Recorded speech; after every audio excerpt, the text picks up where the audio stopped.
Hanover Square Press and HarlequinAudio present A Philosophy of Ruin, a novel, by Nicholas Mancusi, performed by James Fouhey. Misfortune in general is the rule. Arthur Schopenhauer, On the Suffering of the World. Part 1. 1.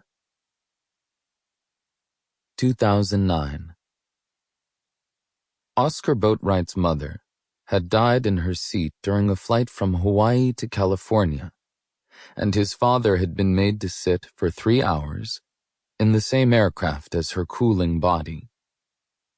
This information had been relayed to Oscar via telephone by an airline representative who spoke in a managed tone that simultaneously conveyed measured sympathy and complete legal indemnity. The plane was still in the air.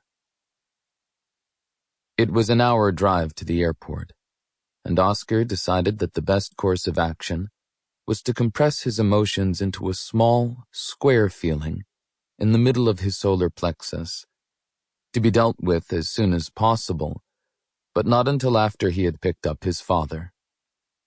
As he sat in silence by himself during the drive, he felt his emotions begin to armor themselves, or perhaps flee the field entirely.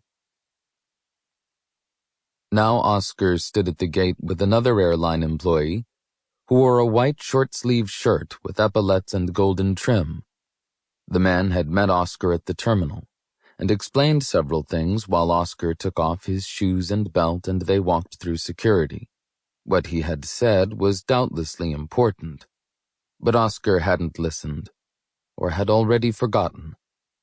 They stood silently as ashen-faced travelers passed them on their way to meet their drivers, each imbued with an awful power by the story they would soon tell of what they had seen on the plane. Through the terminal's cathedral tall panes of glass, Oscar could see an ambulance out on the tarmac. Its sirens and lights were not on. Above him, the airport PA announced an imminent departure. At the top of the ramp appeared his father, Lee Boatwright, flanked by 2 more airline representatives, slightly softer at the edges than the last time Oscar had seen him 14 months ago. He wore a blue Hawaiian shirt. One of the men at his side had his carry-on. "Dad, Jesus Christ," Oscar said. One of the reps was saying something to the effect that he would like to take them to see someone in an office. "Oh, Oscar, it was just like that." Lee snapped his fingers. "There was a terrible scene."